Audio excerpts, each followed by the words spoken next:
talking about? Wait! Okay, now, from the beginning.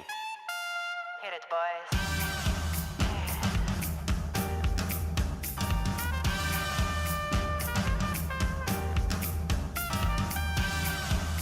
What are you talking about?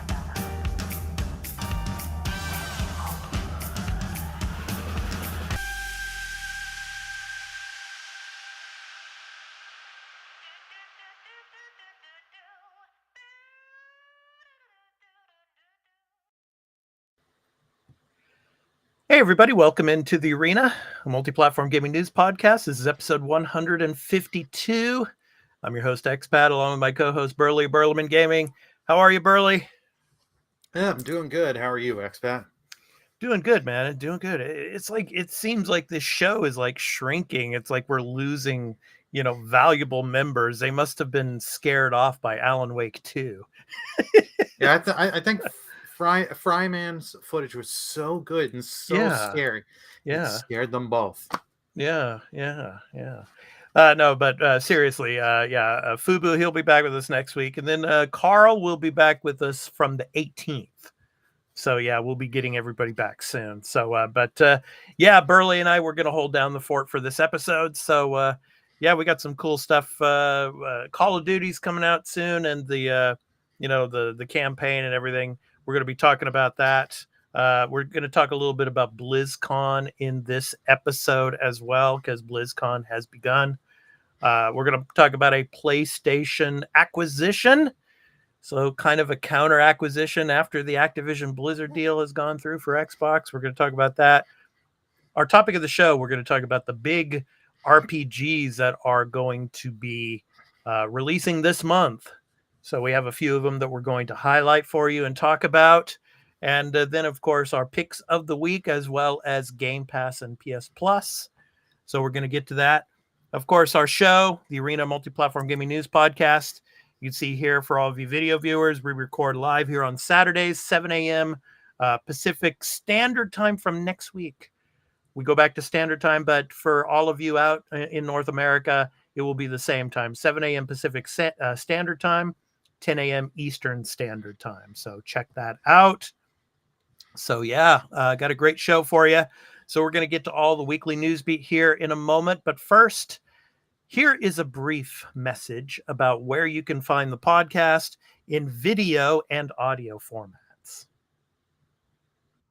Discuss what they have been playing, this episode of The Arena, a Multiplatform Gaming News Podcast's ad-free version in audio and video formats, will be going to Patreon after being recorded. So if you would like to support the show and become a patron at the entry tier 1 level at $1 per month and get every episode including exclusive ad-free post-show content in video format when recorded, please visit patreon.com/thearenaproductions for further details. The audio version of the podcast will be uploaded to all free podcast services, where you can find us on any podcast app for iOS or Android, and in the video version, it will be on our YouTube channel, The Arena Productions. For the audio version, just download your favorite podcast app and search for The Arena, a Multiplatform Gaming News Podcast. Subscribe, follow us, post a review, and leave us questions, comments, and feedback if you like, if that feature is available there, and spread the word about the podcast. We also have a Discord called The Arena Productions, where you can join and chat with the Arena Productions community, and the podcast audio website is at thearenapodcast.podbean.com, where you can follow us and leave questions and comments as well. For all information regarding the podcast and our entertainment and pop culture related content, along with our blog and forums, visit the official website of The Arena Productions at www.thearenaproductions.com. Finally, you can also follow us on Twitter at The Arena AMPGNP,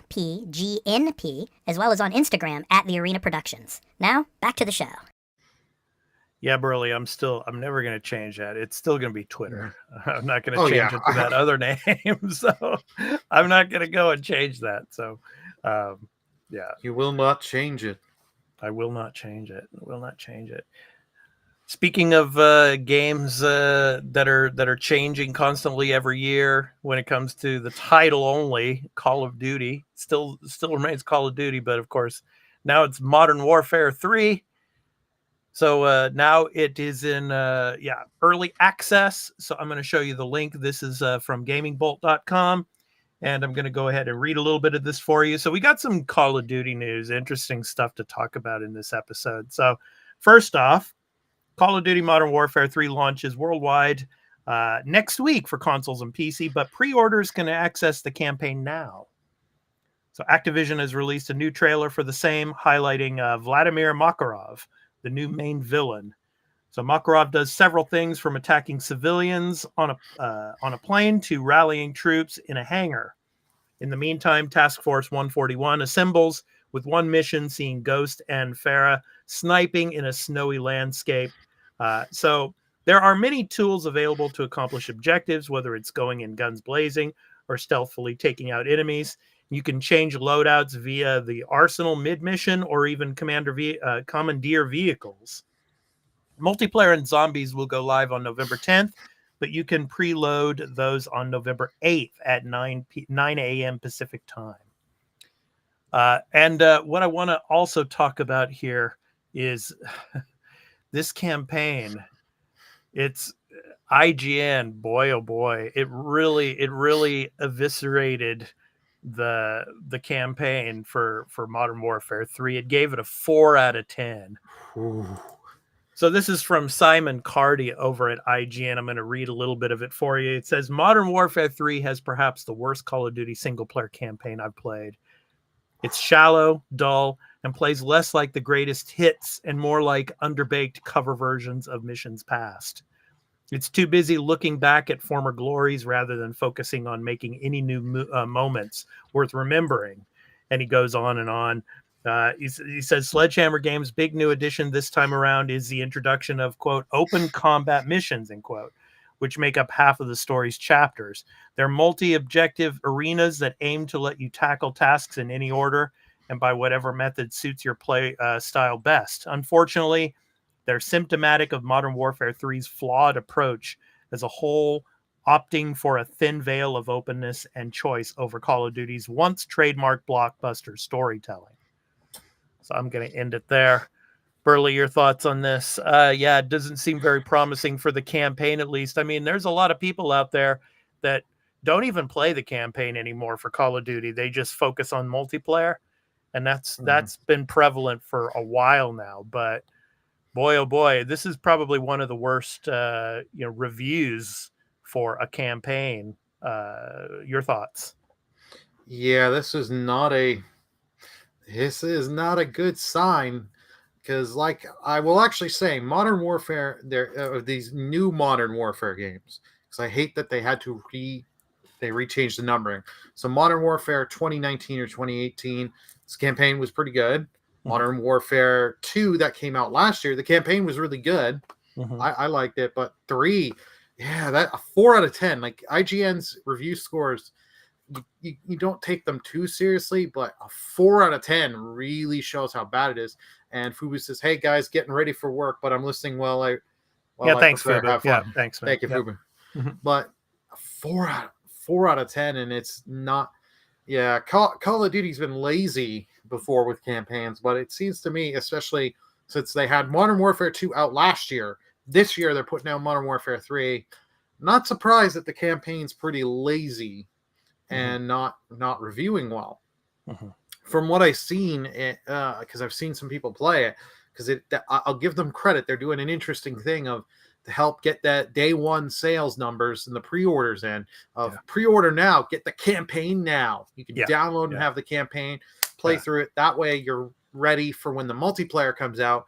You've had some experience with the campaign and the guns, and then you're ready for the multiplayer. Yeah. Good on them for that, but the campaign seems to be, doesn't seem to be very good. And it's like, if you're going to include the campaign, make it good. Take time on it. Like, I know the majority of players of Call of Duty don't touch the campaign or barely play it. It's, if you're going to do it right.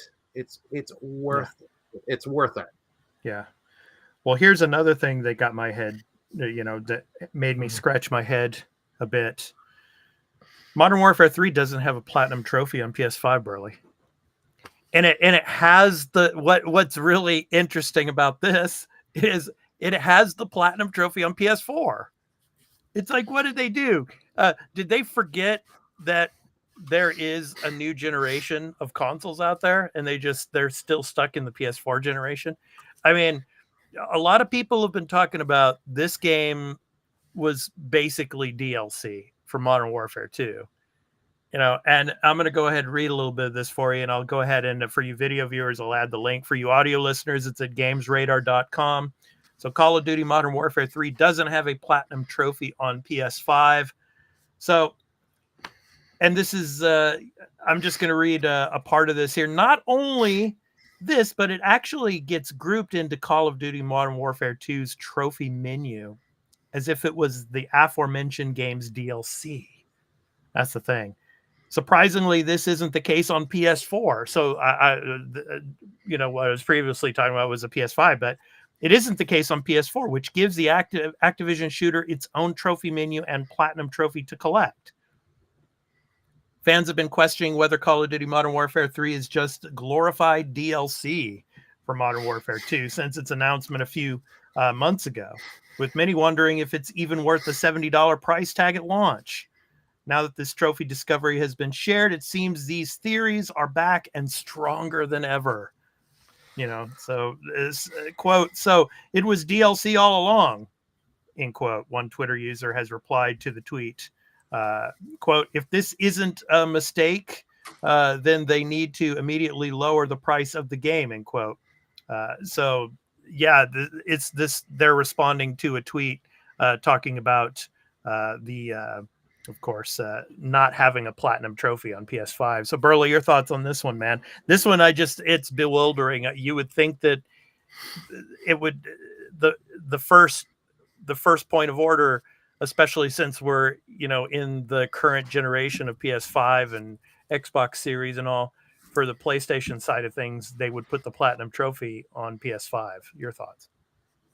Yeah, no, that is just absolutely lazy.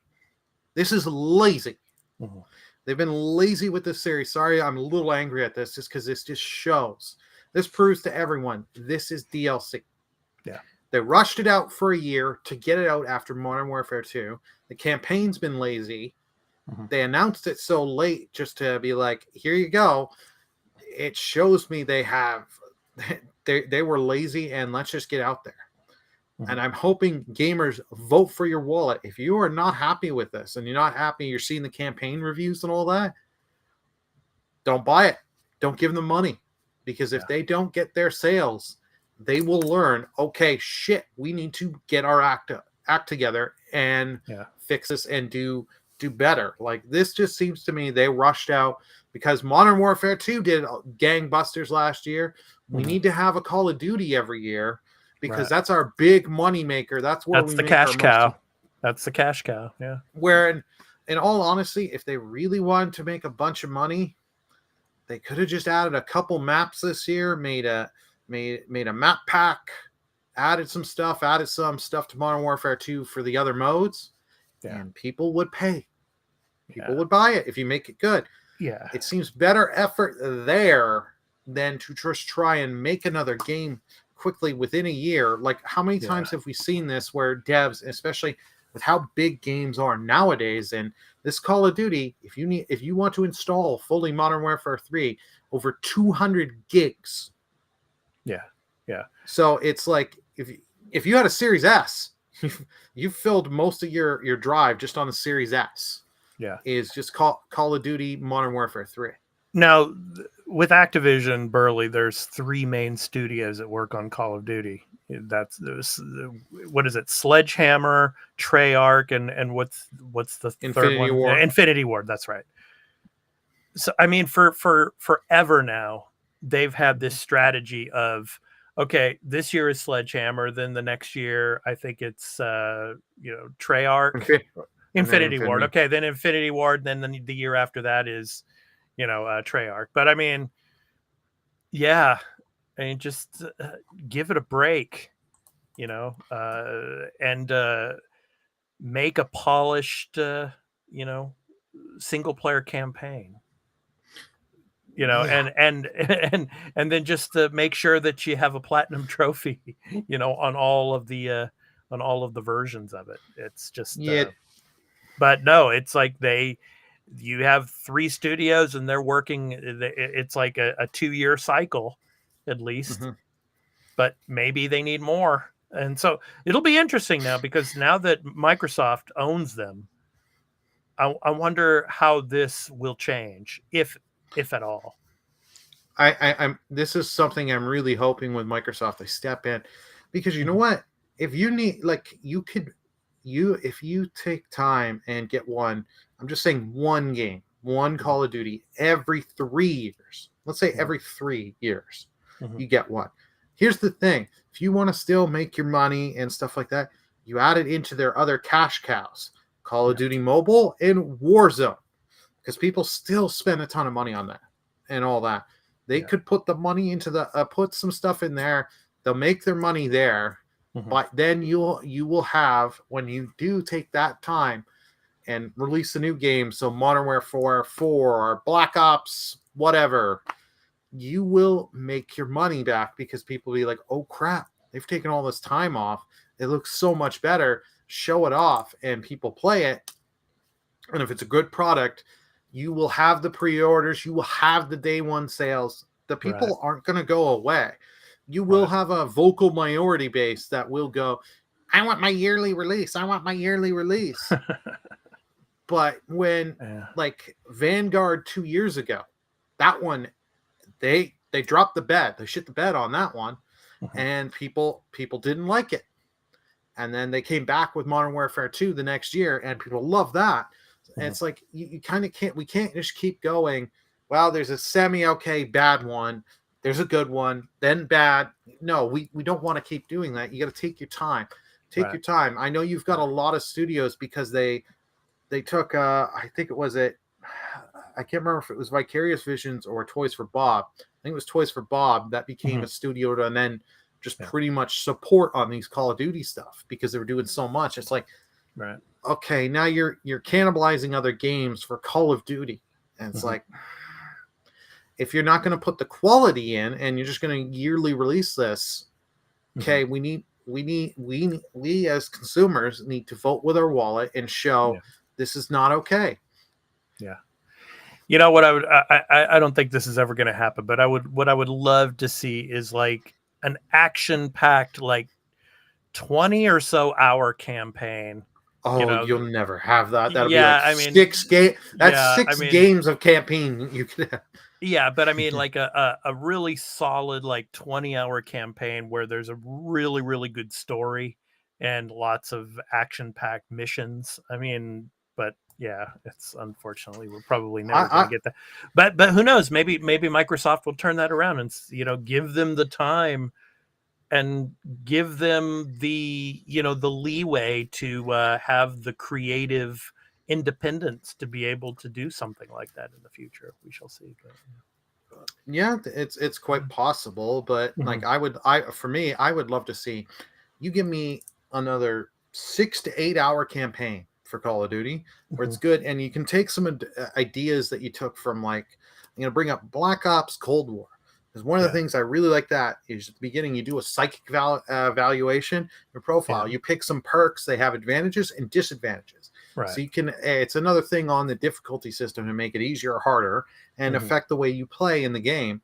But it also in there is in some of the missions they had 2 different, like a Mario game, like 2 different exits.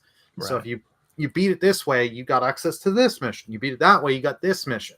Right. So, branching paths, and you could do some cool kind of unique stuff with it. I would love to see that and put more effort other than the standard story of war is bad, evil bad guy. We are good. Yeah. Well, we shall see. But let us know in the comments if you're going to be playing this campaign, and let us know what you think of it. And are you going to be playing the multiplayer when it comes to Modern Warfare 3? So let us know about that. All right. So next up, let's talk about BlizzCon, Burley. So BlizzCon. Yeah, they had their opening. So all the Xbox news and reveals from this year's community event. So they had their community event. So I'm going to go ahead and throw the link here for you. So that started up on Friday, yesterday.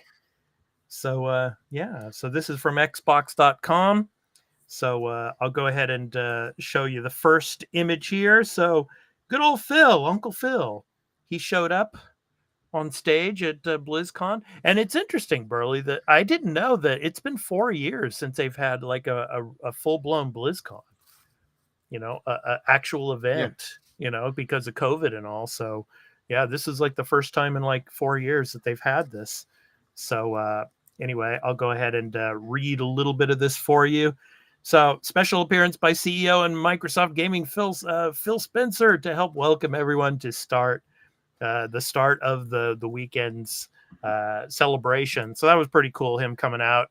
So you're going to see him doing the tours everywhere. So he was in, I think, Sweden just last week or the week before. So he was touring a lot of the studios. And now he's at BlizzCon. So, and making his rounds to the Activision studios as well. So he was there. So that was really cool. And then we got some announcements. Let me go ahead and I'll show you the other images here. So Diablo 4. So we got a lot of announcements about Diablo. So Diablo 4 Vessel of Hatred. So, I like that. So Vessel of Hatred is the name of Diablo 4's first expansion with a campaign that will continue the dark tale of the prime evil Mephisto and his demonic plans for Sanctuary. So we're told that we'll be visiting a new region in Diablo 4 and a favorite of Diablo 2, the lush jungles of Nahantu.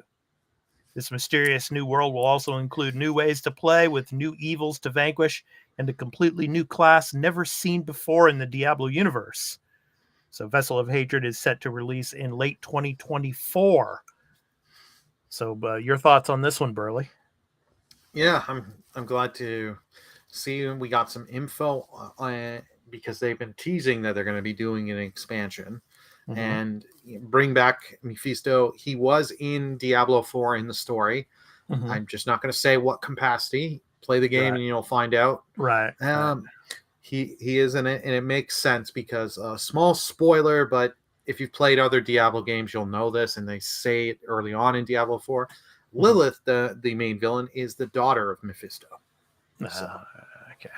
So it makes sense he is going to be in it and focus on him, which is cool. Alrighty, and to go back to an area of Diablo 2, I'm always game for that. I think people let me know if I'm wrong and misremembering because I haven't gone through Diablo 2 in years, but I think that's an Act 3 area. Yeah, I think that's an Act 3 maybe. Area. Might have been. I'm not 100% sure, but hey, going back, I'm okay with that. Yeah. And then quality of life improvements are going to be continuing for Diablo 4. So we heard from Diablo 4 product directors Tiffany Watt and Chris Wilson as they recapped some of the more recent changes that have taken place in Diablo 4. In particular, a large number of quality of life changes that have gone into effect at the start of the Season of Blood, like a rebalanced in-game experience that allows you to get to level 100 about 40% faster. So additional character slots, renown rewards have been reworked, and more. And there's even more Season of Blood content on the way. So, Burley, what are your thoughts on this? Because I know you were playing the first season. So, what do you think about these improvements for Season 2? Yeah, they're well needed because sometimes in this game, especially as you get later in the game, the XP grind is just so bad. And not to mention, they did also increase the item drops because like where I'm at in Diablo 4, I'm in the 40s and I'm in Act 4. I'm getting close to the end of the game, but I'm getting drops that are well weaker than what I have. And my stuff is like gears that I got in the mid to late 30s. Wow. And it's like, it was driving me nuts. I'm like, okay, makes I got sense. I'm playing a sorcerer. Oh, this staff is weaker, well weaker. Even if I spent all the time to get it to the max level with the upgrading system, not even worth my time, not worth makes my resources. No sense. Yeah, and it's like really, the drops in Diablo have been bad, but I know people that have still been playing and with this season, and they've been saying, oh yeah, they're like, what I got, the stuff I got within just playing within a half hour was taken me about 9 hours before to get. It's like, wow. Yeah, that's way too long. Yeah. And next up for Diablo 4, let me go ahead and bring this up to you. So Midwinter Blight from December 12th through January 2nd. So starting next week, 5 unique class-specific rings will let you relive some of the fun from the Season of the Malignant. Then on December 5th, an enchanting preview will roll out for the Occultist, along with the start of the Abattoir of Zir event. And the first holiday event, Midwinter Blight, kicking off on December 12th. So, what are your thoughts on that, Burley? Yeah, that looks pretty cool. Yeah. Hey, good on them. They're really putting more and more content. They are really trying to get that player base back. I like that they're just keep putting these free content updates. Hey, great. Yeah. Keep bringing stuff. Keep getting people back. I am all for this. And then just, give some rings and stuff, class specific, and just trying to get us all to come play and then come back and play and get us for, I did Sorcerer this time. Let's go Barbarian. Let's see what the Barbarian ring does and how that does. Yeah, that's what I was playing as. Yeah, I was playing as Barbarian. Yeah, I'm excited to get back into it. So looking forward to that. Yeah. And so we jump from Diablo 4 to Overwatch. So I'll go ahead and throw up the image for you here. So we're getting a new character. So Mauga, I think I'm pronouncing that correctly. Mauga sounds like a Samoan. Yeah, like it looks pretty cool. He's got all the tattoos and everything. That's really cool. So, so the newest Overwatch 2 hero was revealed at BlizzCon. So yes. Mauga is a powerful, brawling tank hero who will tear through the competition with his incendiary and volatile chain guns. So you can go over to the Blizzard's blog to learn more about that and about how you can jump into Overwatch 2 now and play Mauga this weekend before his release in Season 8. So yeah, cool stuff there. Yeah.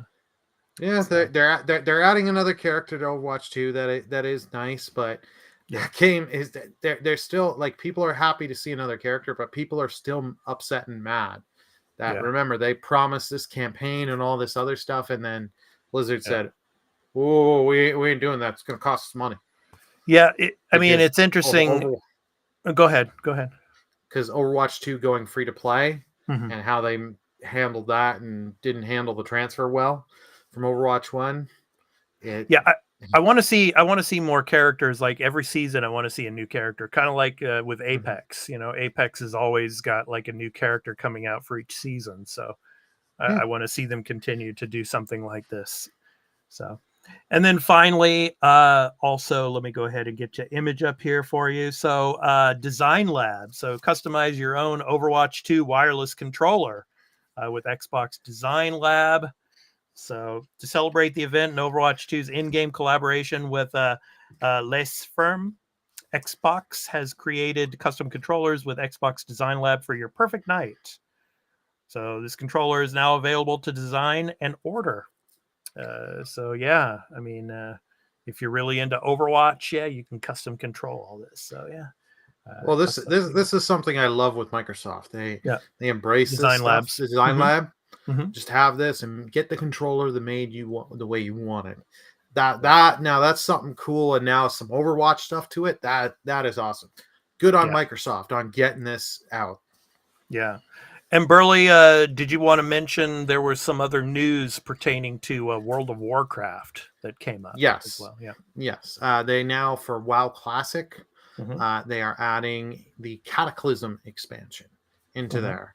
So now you have up to there. So I think it's coming late, early next year, but they have announced that. So WoW fans that love that they brought back Classic WoW, you have another expansion coming in there. And I know I believe Cataclysm was one of the really popular ones back in the day. Yeah, it's good stuff. Yeah. All right, so let's shift gears and move over to the PlayStation side of things. And obviously, with the Activision Blizzard acquisition finalized, we were kind of wondering what PlayStation's next move would be when it came to acquisitions. You kind of figured maybe maybe they're going to buy like an indie studio, or maybe they're going to go big and try to go Square Enix or something like that. But no, they didn't do that. So their first acquisition, this is from Gaming Bible. You can go ahead and check out the article there. But yeah. So they make their first acquisition since the Activision Blizzard deal by Microsoft by acquiring UK-based company iSize. The company statement released on the 2nd of November reads, quote, iSize builds AI-powered solutions to deliver bitrate savings and quality improvements for the media and entertainment industry. The acquisition provides Sony Interactive Entertainment with significant expertise in applying machine learning to video processing, which will benefit a range of our R&D efforts as well as our video and streaming services. So this was kind of a surprise. I mean, you think that they're probably going to use this when it comes to the cloud gaming as well, when it comes to the technology and all. But I mean, I don't know. What do you think of this acquisition, Burley? And how do you think they're going to be using iSize in the future? Well, it was a very interesting, and I was like, okay, why would they buy them? And then when you read in, and then they say for like video processing and bitrate, so now with the whole streaming, and remember they're not getting as fast at it as people want and as embracing it as much as Microsoft has. They're getting there. They're taking their time with it. So I'm thinking they're using that. And now, because we now have the PS5 game streaming, I have yet to try it. I've been meaning to, but I just been busy. So now I'm wondering if that to help for PS5 games, some of those bigger PS4 games to help make it streaming it a little bit better. But who knows? But guess what else they have is streaming in the near future. We have the Portal device coming out within a week or two. So they are going to get some company like that to help with this. And then I wouldn't be surprised if eventually when they get iSize into the fold and start getting their tech working in with their in the ecosystem, if we wouldn't for the Portal later on being like, hey, those games, as long as you're paying for the PS Plus, we'll let you stream the ones that are on PS Plus, PS4, and PS5. I wouldn't. You get if the Portal does well enough and they get this technology into the ecosystem well enough, I wouldn't be surprised if we get there.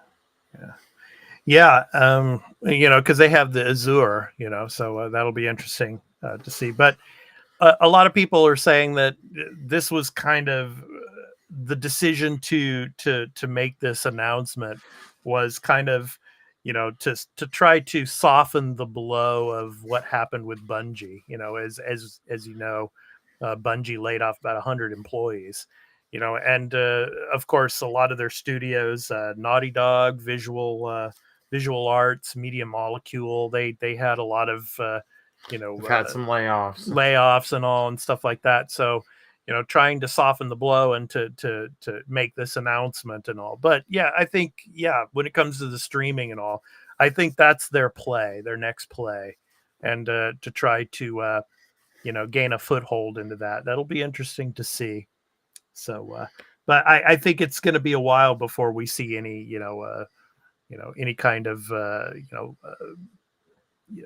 payback or when it comes to the quality of things that come out from this. It's going to be a while before we see the ramifications of this particular acquisition. So, I agree with you there. It's gonna be a while, but hey, you know what? I wouldn't be surprised if it was used to soften the blow a little. But I still think this is because they do have the Portal coming. They are embracing streaming more. They're trying to hope to, remind people, hey, we have this too. It's not Microsoft level, but we have it. We just made an investment into it. It's going to take some time, but we're going to be adding more to it. Stay tuned. Yeah, stay tuned. Exactly. But with PlayStation, their messaging at times is not very good or very weird. So Yeah, they've been in a rut recently, unfortunately. I mean, it's it's like it's almost like that with every generation. It's like Microsoft was in this same situation the last generation. They just were making a lot of bad decisions, and then PlayStation was on top of the world, and now it's oh, kind of reversed. And who knows what the next generation will hold. But I think with this acquisition, people aren't really playing too much into it at the moment, but maybe this could be a big deal later on down the road, especially when the streaming becomes more advanced. And so yeah, we shall see. Yeah. So all right, it's time to jump to the topic of the show, Burley. So talking about RPGs this coming, of course, this coming month of November. So we have a few games that we're going to talk about. So big November RPG releases. So I'm going to go ahead and play the video for you here. So let me go ahead and get that started. So I think one of them might be this. Yeah. Yeah. Can you show it again? I think your video popped out there. Yeah. Can you show? Because the there you go. green screen effect. Yeah. The Star Ocean 2 remake for anyone that can't, for audio listeners. And I have the if you got it physical and pre-ordered, you got the reversible cover, which I kind of like better because you don't have the console logo. The T for teen, you get the full art, which is really cool. Yeah. All right. So let's go ahead and start this. So the first one, I have some of them, and of course, Star Ocean. The second story, yeah. So, So, how excited are you for this one, Burley? I mean, for this month, being one of the big RPGs to come out here. Oh yeah, I am so excited. I played a little bit of this last night and this morning, but I had played I had played the demo. I played the not the original version, but I played it on the PSP back in 2008. Oh yeah. It was such a great game. And the nice thing is, with this remake, they kept it, but they modernized certain aspects, adding more difficulty options, adding some other quality of life stuff that just, hey, for those that want to just have an easier time to just play the game, experience the story, because this is a game that has 86 different endings. Yeah, there's a ton of them. Yeah, and I like this. I like the style that they made. The style of this, it's very like Octopath Traveler type of style. Triangle strategy. A lot of the HD sprite effect. It looks great. Yeah. And one of the nice thing is they did not go over here in Canada. They did not go full price. They went quite under. So it's nice to see. It's not a, hey, we're gonna try and get full price out of you. We're gonna give it to you budgetary, but give you a great package.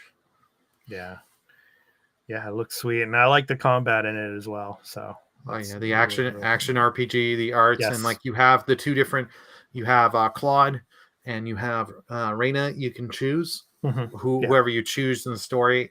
It's not gonna. It doesn't it changes things, but not that much fully because you can still experience same things. Right. Yeah. All these different areas. Yeah. Spanning millions of light years. Yeah. I like that. Yeah. It's good stuff. Yeah. So when did Star Ocean, you were talking about the PSP, playing on the PSP. When did this originally come out? What year? On the PSP, 98. 98, yeah. Wow. Yeah. So it's over 20 years old. Yeah, it's like I'd been in Japan for 2 years at that time. So because I came to Japan here in '96. So and it is out now, so you can go and check it out. So that is one of the games that has already released. So good stuff. Yeah.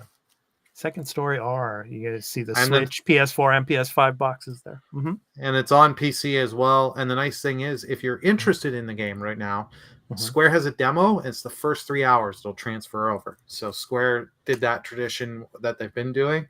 So if you want to play the demo, and then if you like it, keep your demo save, and then buy the full version. And when you have the full game, and it's like, hey, do you want to take your demo save? Import takes 2 seconds, and boom. Yeah, it's good stuff. Yeah. So next up, we're going to be showing our next little trailer here. So this is the Tales of Arise game that's coming. So Burley, what do you want to say about this one? Well, this is DLC to Tales of Arise. Exactly. So for some that know, like the Tales of games, some of them, if they do well enough or they feel they've got a good story, they will do a sequel game.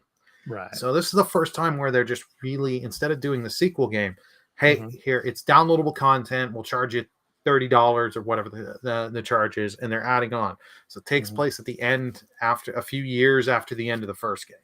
Yeah. So it's nice to see them. Hey, we're not gonna go. You got to buy a whole brand new game. So it's and just sorry, I rambled on there. And No, go ahead. No.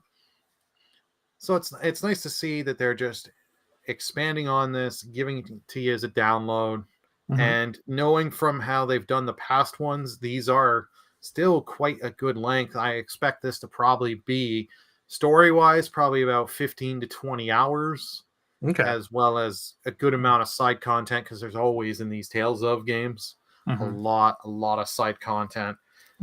I got to go back and finish Arise, because I have the game. I bought it on the PS5 when it came out, played a bit of it, but other things happened, and I just haven't had time to go back to it. Yeah. Now, what about the combat style in this? I mean, it's action. It's action RPG, just like pretty much all the Tales games. Yeah. So you've got your action RPG, and it looks like you're going to have the new character, but as well as pretty much the full cast from the first game, from Tales of Arise. Yeah, it's good stuff. Yeah, it comes out on the 9th, and there was a game, we did not put it in this list, but obviously Gaiden is coming the same day. But it's interesting that it's not in the RPG category, Gaiden. It's called Action Adventure. So yeah. Well, Gaiden's going back to more like the Judgment, the traditional, Yakuza, right? Yakuza game. Yeah. So yeah, that type of style of the combat. It's not turn-based like the newer games, but next up, man, here we go. This I'm really excited for this one. I can't wait to play this day one, and it's coming to Game Pass, of course. Persona 5 Tactica. I'm going to read a little bit of the info from GameSpot. So Persona 5 fans have been eating well lately, and for the next spinoff on the menu, the Phantom Thieves are heading into a world of turn-based tactics encounters. Joker, Morgana, Ryuji, Anne, and several other characters are back in action, but with a more adorable art direction as they find themselves pulled into another dimension that's in dire need of a revolution thanks to some tyrannical oppression that's keeping the masses down.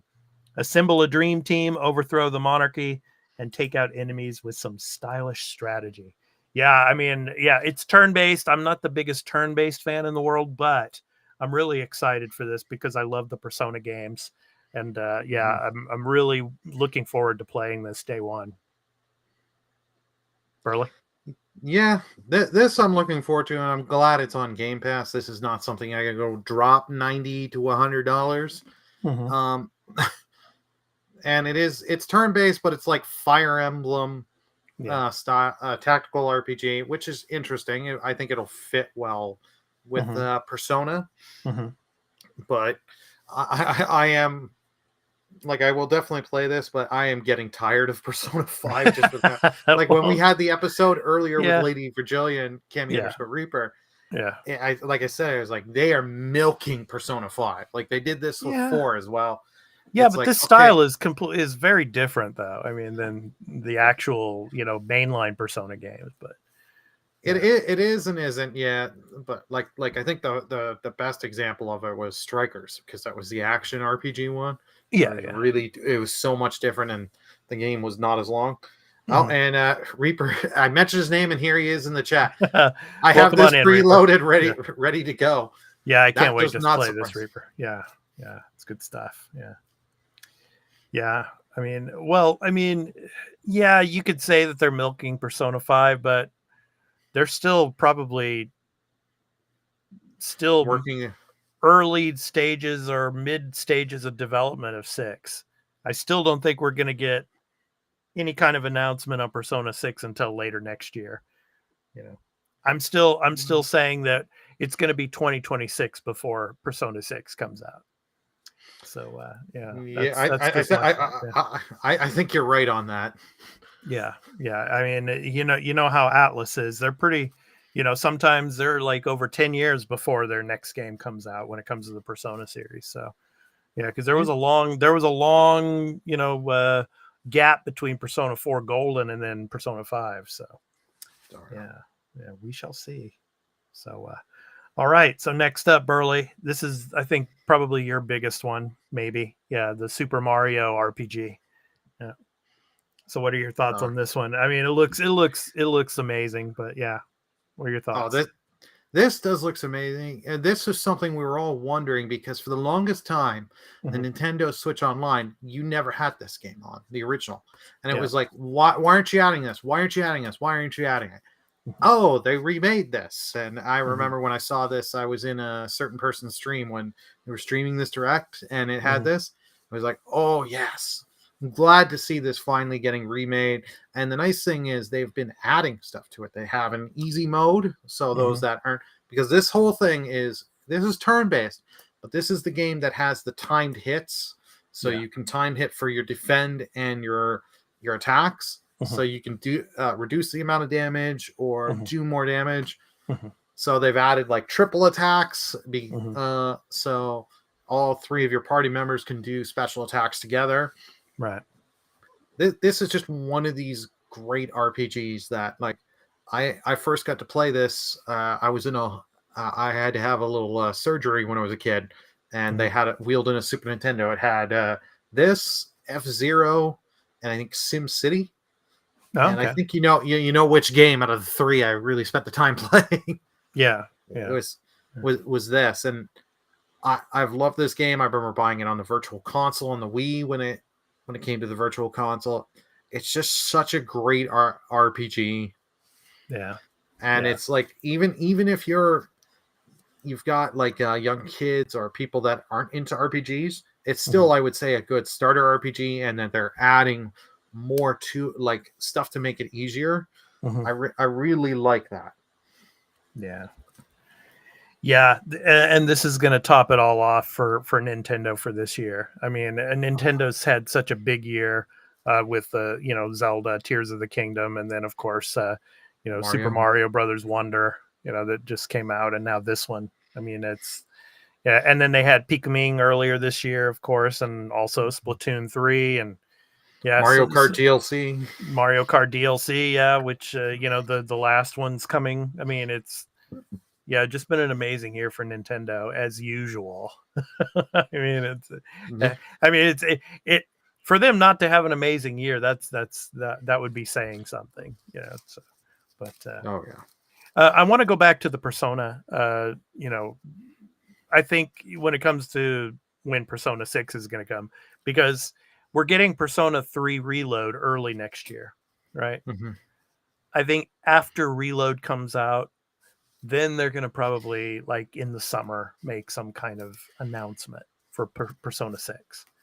They want to get Reload out of the way, and into gamers' hands, and then probably we'll hear something.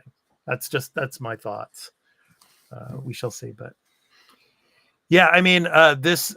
I do you think this will be the last Mario we get, Burley, until the Switch 2 comes out next year? This will be the next. Yeah, because the only thing I could see Mario based that we would get before that is some sports game that that'd be the only thing I could see. And we actually have a few things here in the chat from Reaper. Mm-hmm. The main thing I'm looking forward to for an RPG on the Switch is Fantasy Life game they announced in the direct earlier this year. It was meant to be out this year, but still haven't given updates, so it doesn't look likely. Yeah, at this point, we're at the beginning of November. I don't think that's unfortunately coming this I this think year. it'll be next year. Yeah, probably. So. Oh, I hated that Yoshi mini game. I remember screwing up all the time. Yeah. It's just they're adding stuff like you have the soundtrack from the original and the new remastered, which I'm loving. That like this shows it takes a lot of care. Mm-hmm. They're really taking a lot, and you've got your like bestiary here for all the enemies. That they're doing a lot with it. But I don't know. I don't think this will be the RPG for me this month. I think it's actually going to be Star Ocean, but I will be playing this day one. I do have this I bought this through the vouchers through the Switch. I did this in Mario Wonder, so I saved a bit of money. Yeah. And one of the enemies there, it just showed you, looks a little like Shovel Knight in there. So maybe they've added some new enemies in there. Yeah,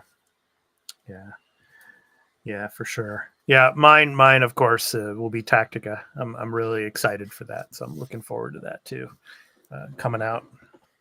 So that was our topic of the show, talking about some of the big November RPGs coming out this month. So whether you're playing Star Ocean or Tales of Arise, or of course Persona 5 Tactica, or Super Mario RPG. So there's lots of RPGs coming out, and those were some of our top picks. So good stuff. Well, this has been a great, like we've talked earlier episodes. This has been a great year for RPGs. Like I can't think of a year that we've had this many just hits in different times of the year. It's been like if you're an RPG fan this year and you've gotten some of these games, you are eating good this year. Oh yes, for sure, definitely for sure. All right, so now it is time for our picks of the week. So you can go to releases.com. You can check out the upcoming new game releases. So the link for all of you video viewers is below. For all of you audio listeners, it is at www.releases.com. You can check out all the games that are releasing this week through the month of November and beyond. So this is our picks of the week for November 6th through the 12th. So I will go first, Burley. So this game I am also playing day one, and I'm really excited for it. I can't wait to play this. Gaiden, yes. The man who erased his name. So I can't wait to play this. So I'll go ahead and read a little bit of this for you here. So, once a legendary Yakuza. So let me get this. Yeah, there we go. Kazuma Kiryu faked his own death and abandoned his name for the sake of protecting his family. Now he is thrust into conflict by a mysterious figure attempting to drive him out of hiding. Under the codename Joryu, Kiryu embarks on a gripping action narrative with bone-shattering combat. I love that, bone-shattering combat. In vibrant locations, filled with exciting characters and activities. Comes out on November 9th. Yes, and the platforms, you can get this on PC, PS4, PS5, Xbox One, and Xbox Series X and S, and it will be on Game Pass day one. So yes, good stuff. And it's the traditional combat style, like the Judgment games. Obviously, these games came before Judgment, but Kiryu is back.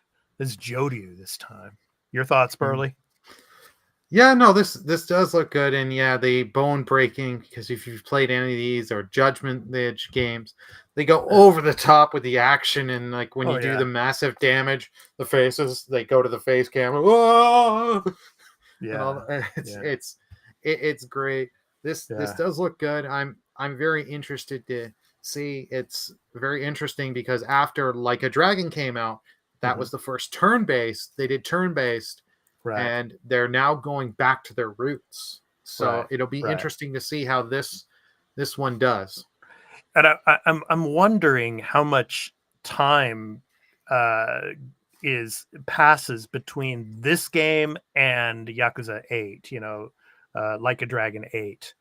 Because when you see the trailer footage for Like a Dragon 8, Kiryu looks a lot older.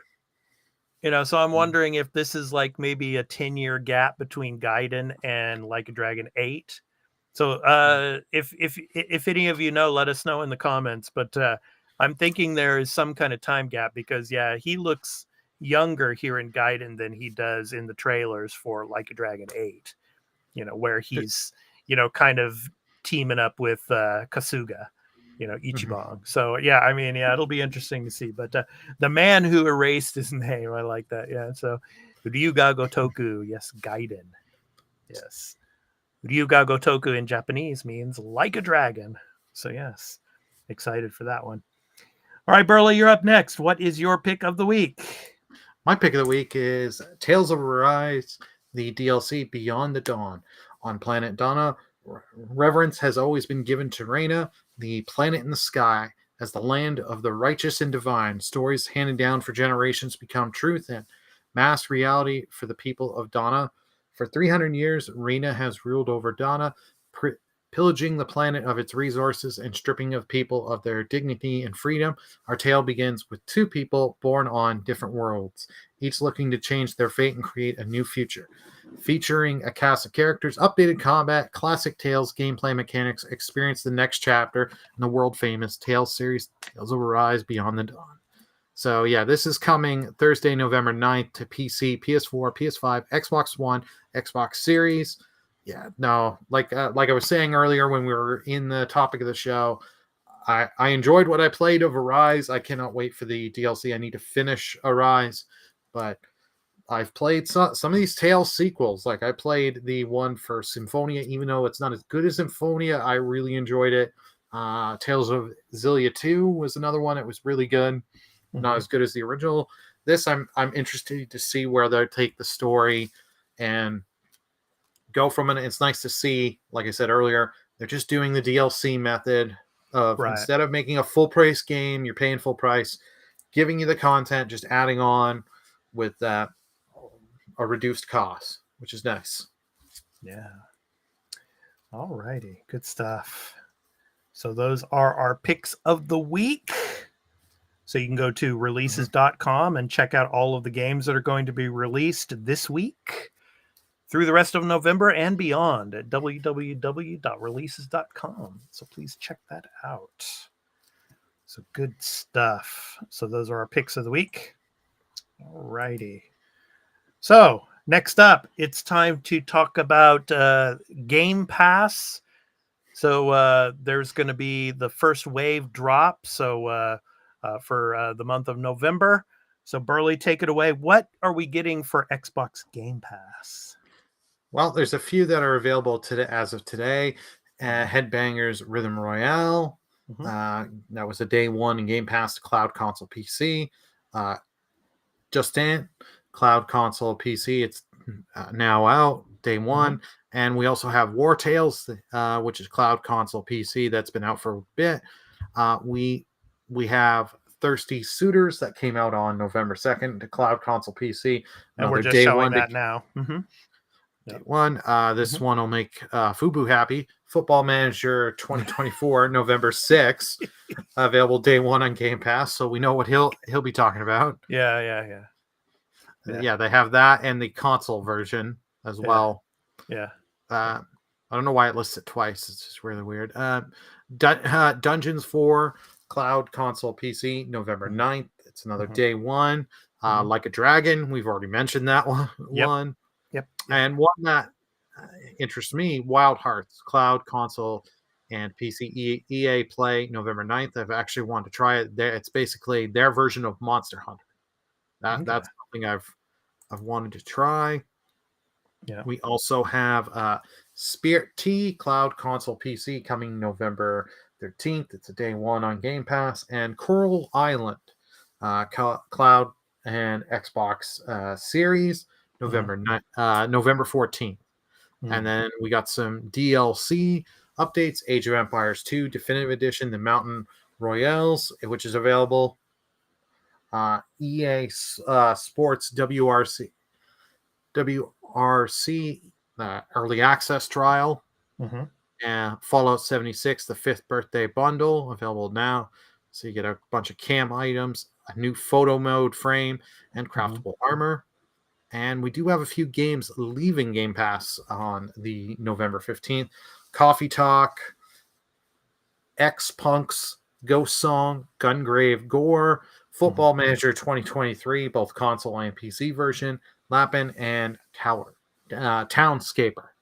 Gungrave Gore is really good. Try that game. I mean, if you haven't downloaded it yet, if you do have Game Pass, get it. It's very fun. Yeah, I've heard really good things. I'll try and see if I can get the time to do it and try it before the 15th. But so, what are your overall thoughts of the first wave? I mean, with Gaiden tops it off, obviously, but I mean, and we're showing it now, but I mean, some pretty solid games for the first wave. Yes, very, very solid games. A lot of day ones. Like, hey, like I said, Wild Hearts. One I've wanted to try the game, so now I've got a way I can try the game, have some, play the game, and get my feeling if it's something. Hey, is this worth it for me? Try a bit. If it's worth it for me, continue playing. If not, hey, I didn't lose anything for trying. And the Gaiden, all this stuff, like it's kind of weird. We're seeing the thing, and he's using tether things. Like that is one thing, because like I have played the Judgment games. Is just the chaos and just cool. the weird crap that they go into. But it's so cheesy but good.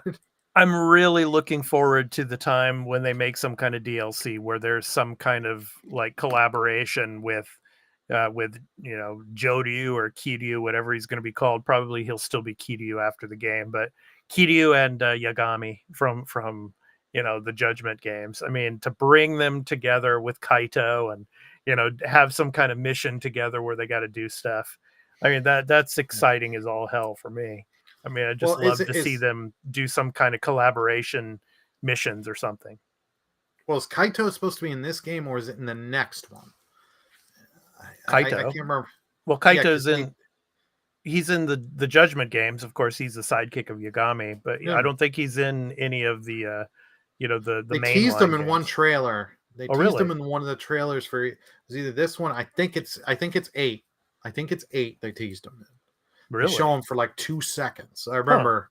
Huh. Okay. Yeah, I just can't remember which game it is, because the thing is they've got the 2 games. And if you do buy if you do get the game for like a Gaiden, you get a demo for 8.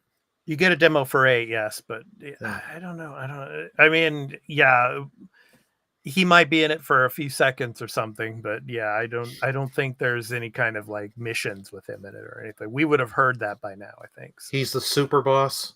Yeah, maybe. Yeah, he could be the super boss. Yeah. Yeah, so Coral Island. This is the last one that we're showing here. So your Animal Crossing, kind of Stardew Valley type of game. Yeah, so getting pretty cool. Yeah, like you've got your little lakes. You've got your your beaches and all this. It looks pretty interesting. So so cool stuff. All right, so that is our Xbox games for Game Pass Wave 1. So now, Burley, let's go ahead and shift over to PlayStation. So what do we have for PS Plus coming in November? Yeah, so what we got for PlayStation, this was not, well, let's just read the games, then I'll give my opinions. Mafia 2 Definitive Edition for PS4. Dragon Ball The Breakers for PS4, and Aliens Fireteam Elite for PS4 and PS5. And those come out the 7th. You get access to those, and I'm not gonna lie, this was not a good month. This is like Mafia. That's good on them, because I know people really Mafia 2 is great game. Yeah. Yeah. But I have to say this, though. Any of you streamers out there, I remember playing this game on my Twitch channel. And I was playing the music in the car as I was driving around, like the classic, like 50s music and all, Mhm. right? And then I got a copyright claim when it came to the music, Mhm. that was playing on the radio station in the car. So yeah, be careful if you're a streamer playing this game, because they'll get you for the music in it. But other than that, I mean, it's a great game, and I loved playing it. It was fun. The Aliens Fireteam Elite, I haven't tried that yet. I might want to give that a go. So yeah. Yeah, the Aliens one, I remember that. I think that was your pick of the week out one time. Yeah, my Okay, pick of if the I'm not- week, which unfortunately I haven't had a chance to get to yet. Yeah, well, But, now you've got a chance. now I've got a Um, chance because it's on the PS Plus. Yeah, so yeah. Yeah, unfortunately, this was not a strong month. That Dragon Ball Breakers game, it's not your traditional Dragon Ball game. You're playing as like weak humans and stuff like that, Mhm. and weakling characters trying to stop the supervillains by putting traps and stuff. The villains, and it's like it was like a $30-$40 game, Yeah. and that game I think died off pretty quickly. Uh-huh. So I think it's just like, hey, Sony was able to. This game only cost them $5 to put on that, so Yeah. they're putting it on there.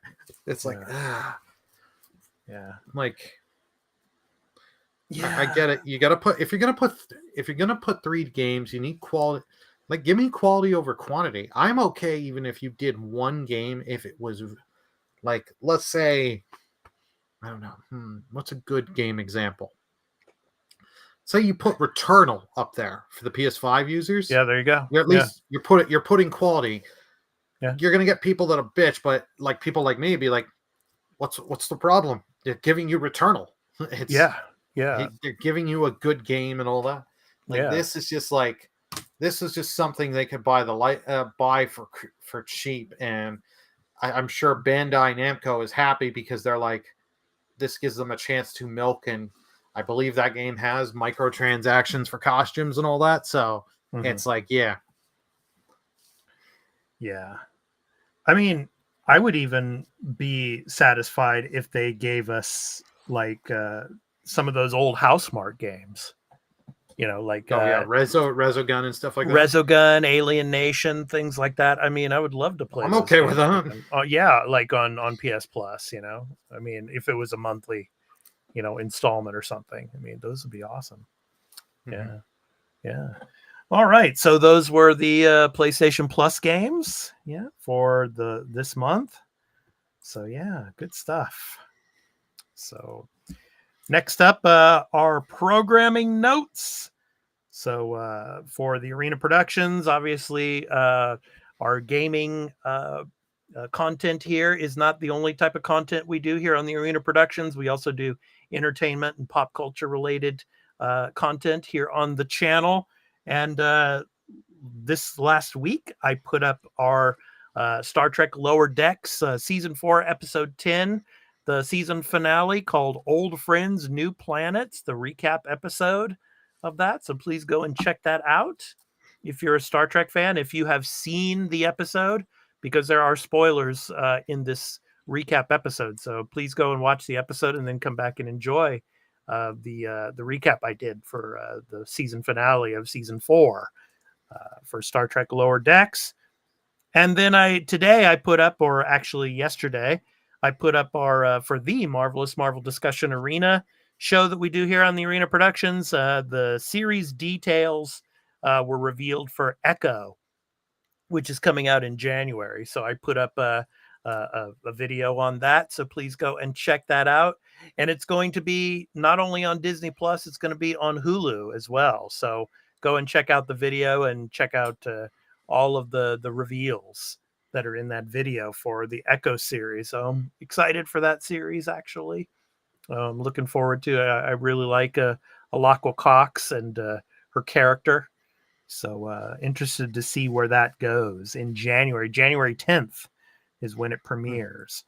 So go and check that out. And we have a Patreon, patreon.com/The Arena Productions. You can see all of our content ad-free over there. Our post shows are exclusive to our patrons that we do after our episodes and our extra take episodes where we do gameplay reviews and we have interviews with developers on occasion. Those go in early access to Patreon, as well as for members here on YouTube. So if you become a member, you can get early access to the extra take episodes, the new episodes that we do. So check out our Patreon. So lots of great content over there. Our Marvel shows, our Star Trek shows, our Star Wars shows, and of course our gaming shows here that we do. So patreon.com/The Arena Productions. And you can have a free trial for 7 days over there of all of our tiers. No strings attached. So if you want to come and check out all the content there and sample it, please feel free to come over and check it out. So that is our Patreon. Some good stuff. All right, Burley. So it's time to talk about what we're going to be playing this next week. I'm playing Gaiden, the man who erased his name. I'm going to start that up. What are you going to be playing this week? Well, the plan is Monday to finish Mario Wonder, and then be getting. I've been wanting to get the extra take, but I've had a few things go on, but I'm hoping to record the extra take for that soon and continue on with Spider-Man 2 and keep getting through that, and hopefully soon do the extra take on that. But also, I'm going to be doing the Mario Kart DLC because that launches on Thursday. So kind of cannot wait to play those new tracks. Kind of can't wait. Yeah, I like that. Well, just say you can't wait. I can't wait. Yeah, I don't know why I said kind of. There you go. You can't wait. Yeah. All righty. So I want to take a moment to thank everybody that came in today. Of course, Fubu, one of our contributors and co-hosts here on the show. Thank you so much for coming in. Also, Cami Reaper, thank you so much for being a part of the show today. And all of you that are watching in video on demand, thank you so much for all of your support. And of course, our show is recorded live here on Saturdays, 7 a.m. Pacific Standard Time, 10 a.m. Eastern Standard Time. And it will go up to the Arena Multiplatform Gaming News Podcast playlist on YouTube. And you could watch a video on demand also on our Twitch channels as well, on the Arena Productions and on my channel at expat_1. So thank you all so much. We really appreciate all of your support for watching our content here, whether it's the podcast here or any of our other content here on the Arena Productions. So thank you so much. And now it is time to end the show with our Indie Recording Artist Spotlight. So every week we spotlight an indie recording artist and then have an outro with music to end the show.